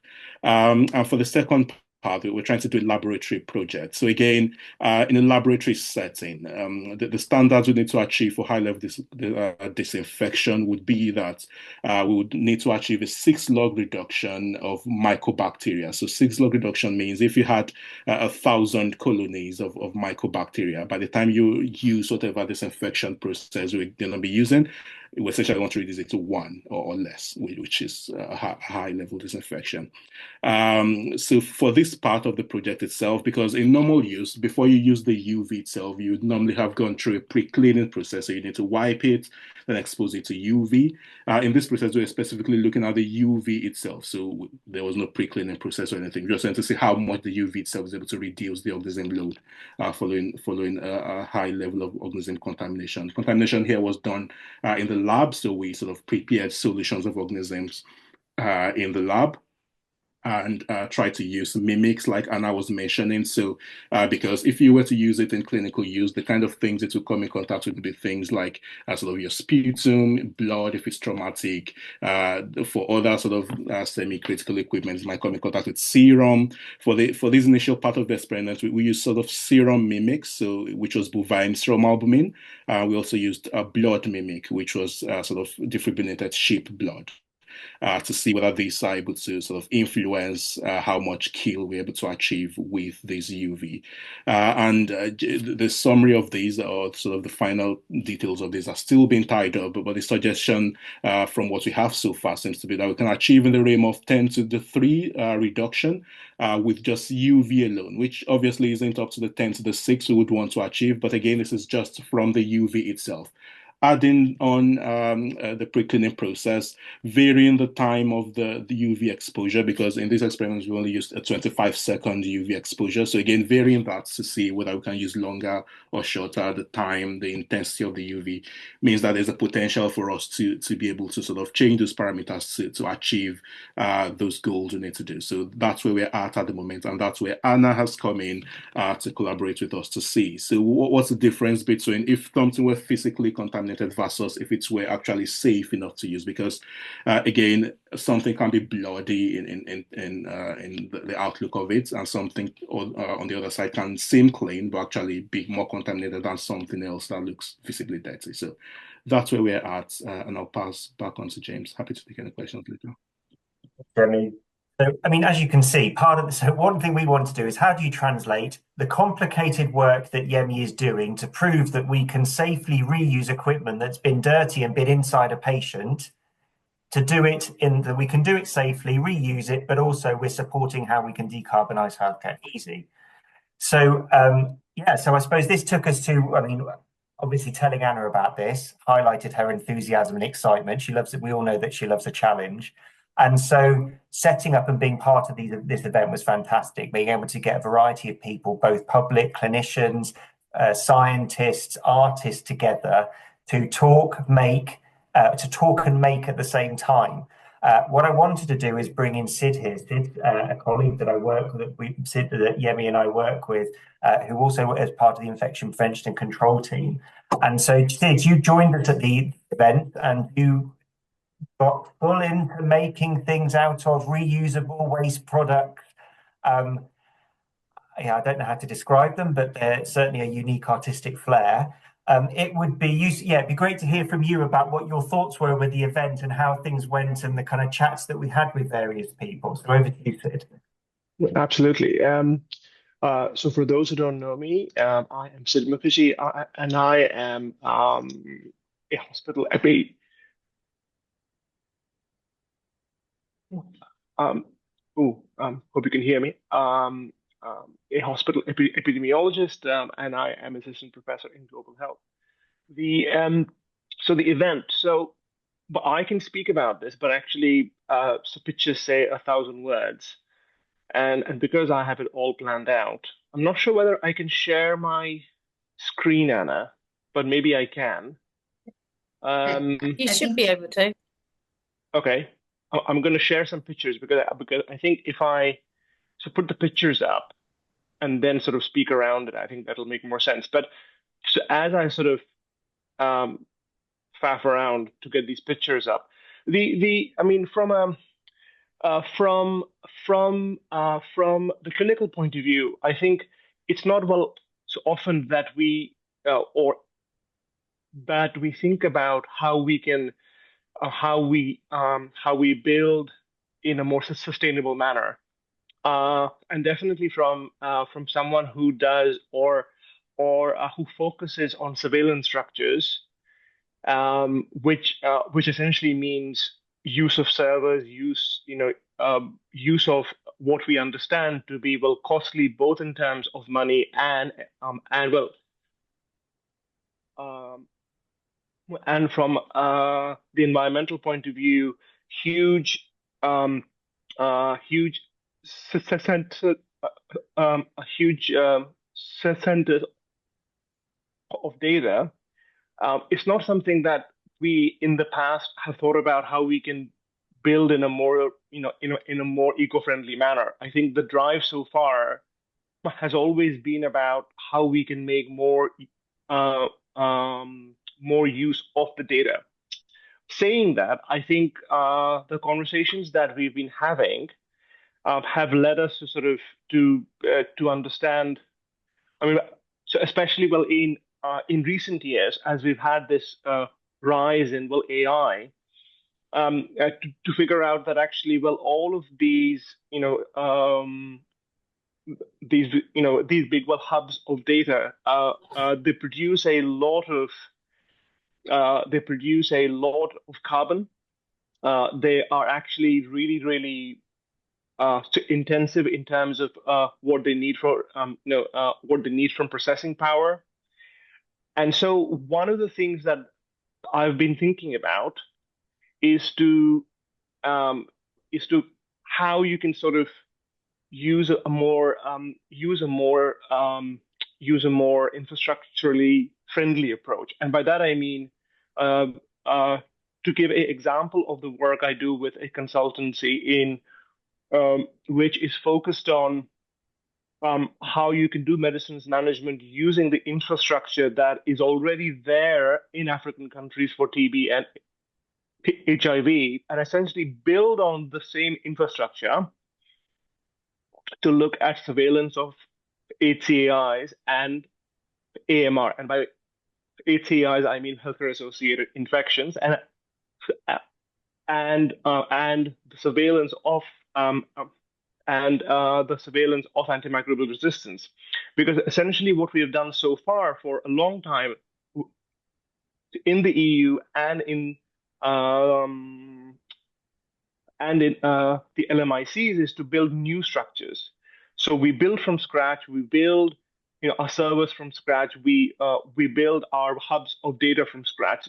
So, but actually, what we have realized both in terms of it being that the structures for TB and HIV in African countries have existed for some time now, that we can actually use the same structures to do multiple things. So one of the and that of course has a huge from two points of views. We don't have to spend more money to build the infrastructure that has existed already, and we know to work, but it has a eco-friendly approach to it.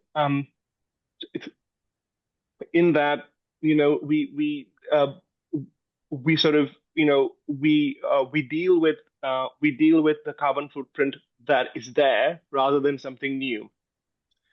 While I blabber, I still cannot actually be able to share what we did. And I'm not sure whether if I just do share. So in the bottom.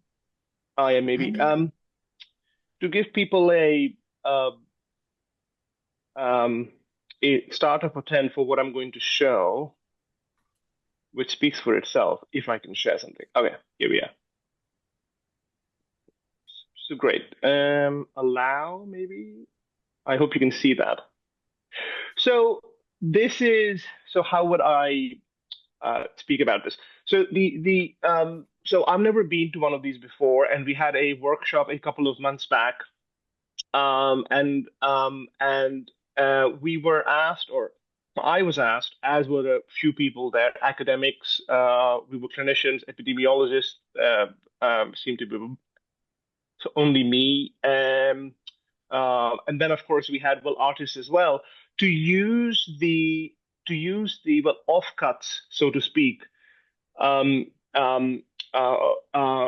our acute trusts, and to sort of use it to make something new, to sort of see whether, at least from a artistic point of view, use the medium of sort of recycling this, using using thought, for something that would have ended up either in the cupboard for a few more years, or a landscape for that matter. So here I sort of use, and Anna, you will have to help me with this, the blue circular bits are things that are used within a lab to pipette stuff, or it's I think they're filters. There are filters. Okay. I think so. So close enough. I mean, the last time I worked in the lab and I ran away was about 2009. So it's been a while. So these are filters. Now, what was remarkable about this was that a pack or a unused pack of these filters had about seem to well have about 8 to 10 of them in a pack, which wouldn't have been used. Each one of these blue little things, they came in their own plastic little box, and then all of these were then in a bigger box. So to sort of to imagine the amount of plastic which was being created to use one item. And then, of course, you have, so I sort of used it alongside what was wool. And now I can't remember what we use wool for. Was it from? It was the packaging that Ali was talking about. We kindly borrowed Ali's stuff, and this was the so this is packaging.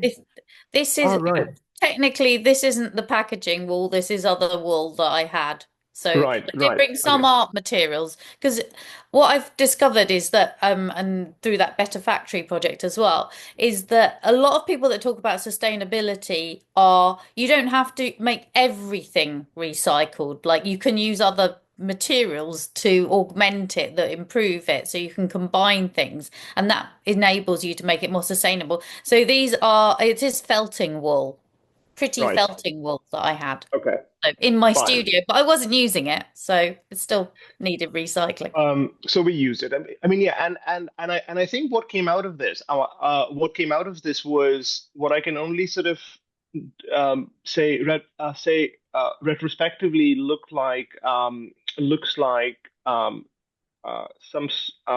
sort of sea creature. But I mean, it's what it did show was that for someone like me who hasn't really been involved in how I can work in a more sustainable manner, to actually use sort of use these sort of workshops to bridge that gap was hugely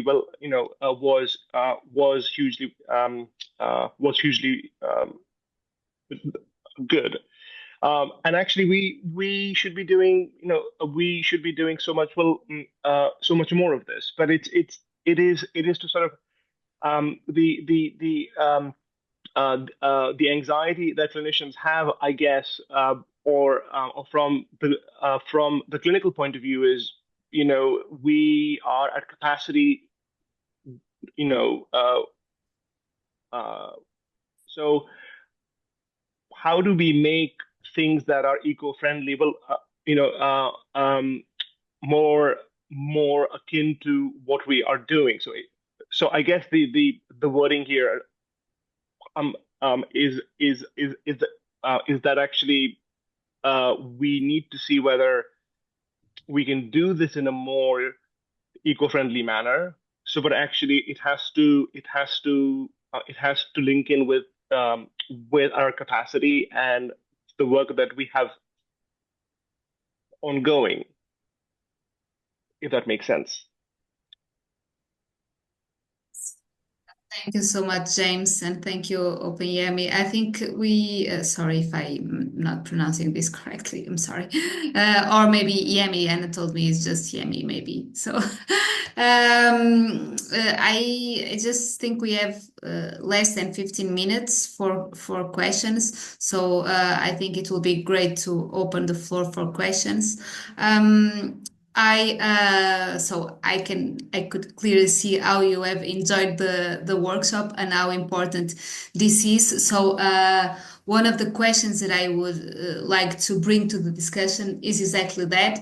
How do you all think that the collaborations between artists, scientists, and the public can create more meaningful and impact solutions to the sustainability challenges, not only in biomedical science, but in general? I would like to open the floor for this, and then I will go through to the questions in the chat. I was just going to jump in there. What I love the most is that it allows for people, not everybody thinks in scientific ways or has that kind of mind. And I really think intelligence comes in many, many forms, and it just allows for access for people to get on board in another way. And I think it also sparks off like collaborative ideas. Like even listening here today for me has opened my mind up to even more again in terms of how you can get ideas through just chat and then working on a project together in a sort of that physical way. So yeah, for me it is about allowing people to access other parts of themselves, and also not just allowing science to dominate. We know this when we go out to speak about our process. Sometimes I go on so much about the science and then I realize, sure, people haven't a clue what I'm saying. So that I then have to go, how do we tackle this in another way? So that's just personal experience.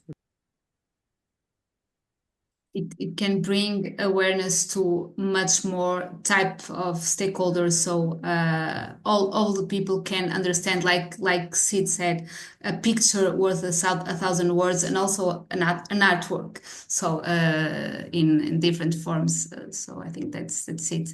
James? To agree with Mary. I mean, it was fascinating, the reflections that we had. We were talking about Yemi's work, and obviously he's described the instrument that is used that goes into someone's mouth. And so people were like, so is it like a spoon, in the same kind of context? And actually we're like, well, okay, there's slight differences. But if you want to put it into, we're talking about medical equipment, but actually if you're in a hospital, you know that you've had a spoon that is used and gone and washed in a dishwasher. Do people have that much of an issue with reusing a spoon compared to, okay, there are caveats and I'm simplifying things, but it was interesting just to have those kind of discussions and actually to understand awareness, and actually people have a very clear awareness of reusing things in different circumstances. So it was like very kind of balances that were quite grounding as well.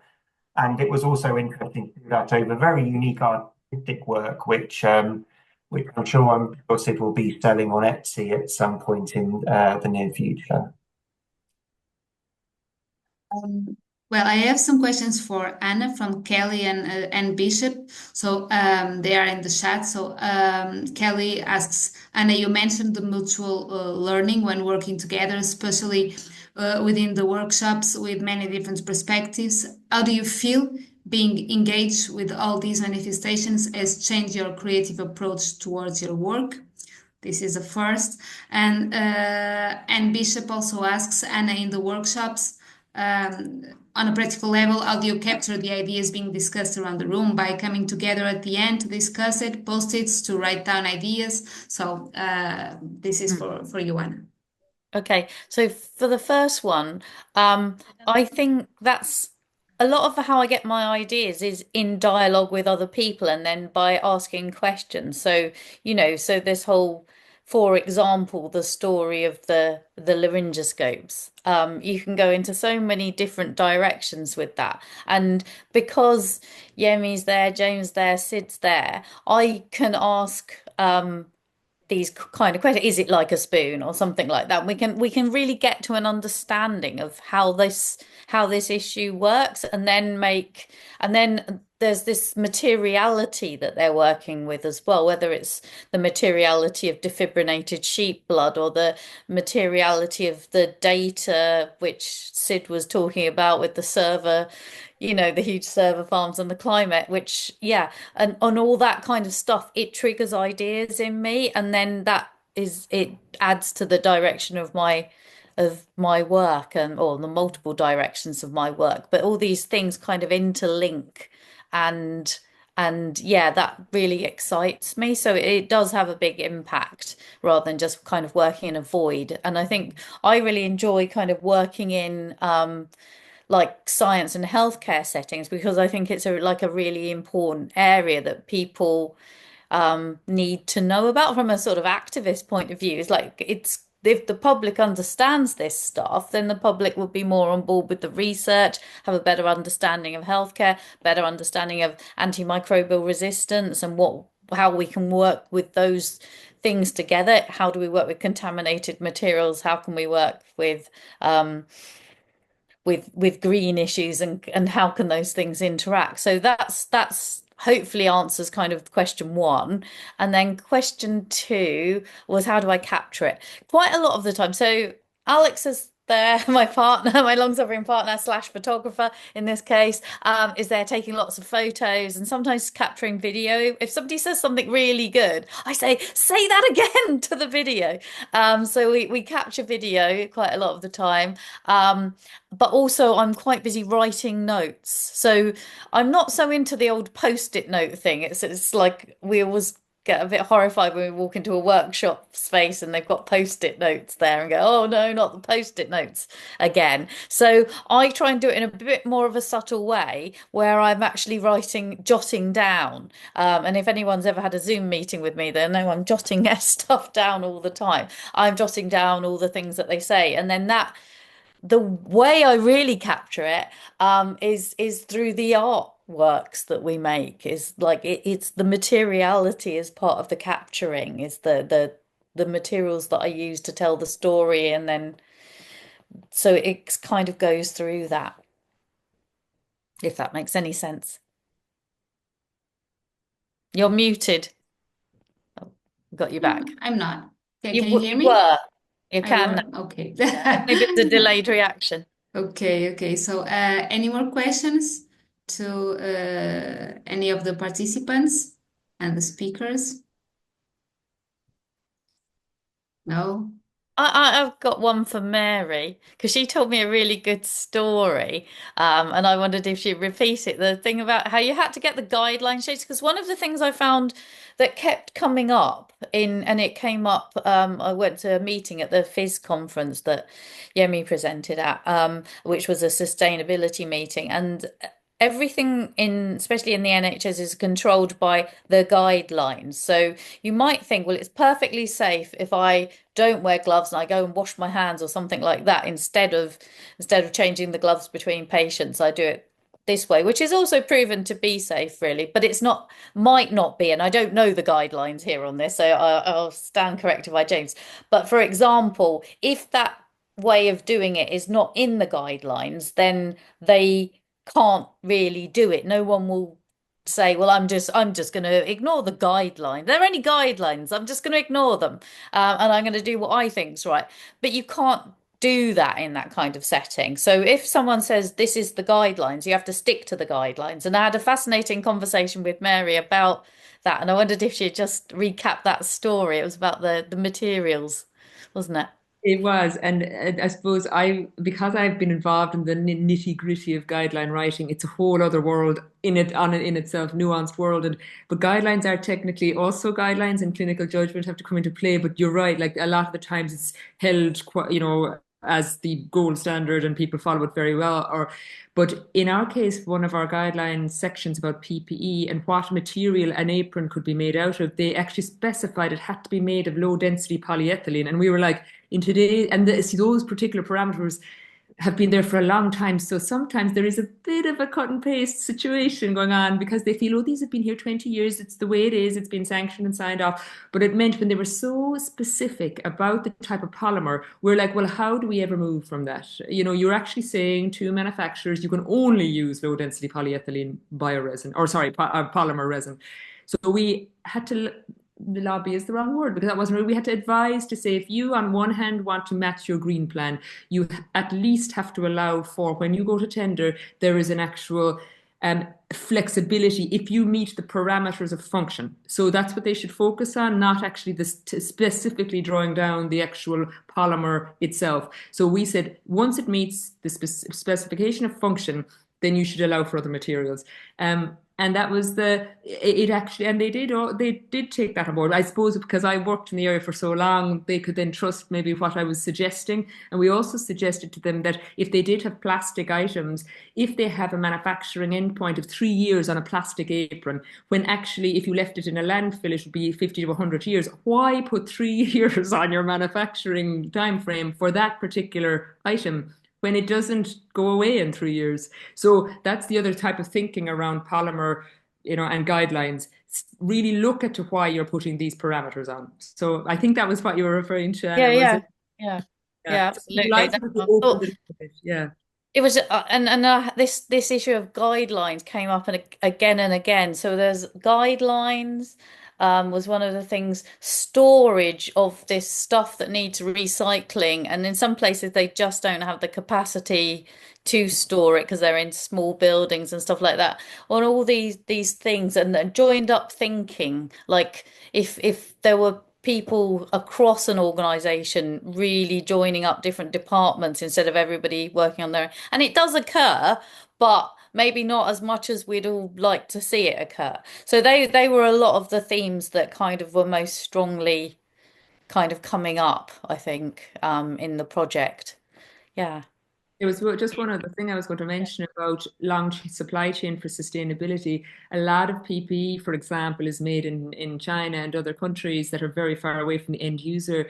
So if you're talking about scaling up for pandemic preparedness and thinking in that mindset of that, thinking broader than just this singular item, having local manufacturing is better for circular, better for jobs, and better for emissions. But it's very challenging to get PPE made in a local way. We've tried our level best, but that's what we're trying to do at the moment, to scale up manufacturing, because then you can actually scale it up at times of pressure, but you can also scale it back down when you don't need it so much. So, and as I say, circular is just beyond just the kind of bioresin side, or as we are waste end, it's also community and jobs for people in their local communities working to supply their local hospital with the items that the local people are going to use. So if you're going circular, you tend to be, your brain is infected with circular mindset throughout, Yeah, thank you. Thank you, Mary. Thank you, James. Thank you, Yemi, Sid, Ali, and all the attendees to the symposium.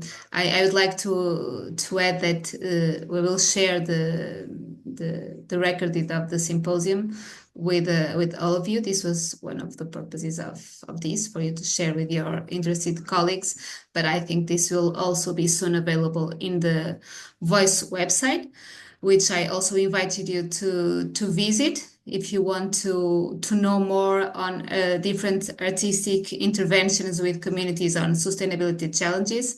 We have 5 more that are going to the end, like the one that, to the end within this project, but we'll continue exploring and searching, and we will have 14 new more So let's find new ways of artistic interventions and bring the community and bring awareness to these sustainability problems. And if each one of us could do our role in enriching and enlarging these communities and engaging these communities, I believe that we can make a change. So thank you so much for attending, for participating. It was a pleasure. So thank you.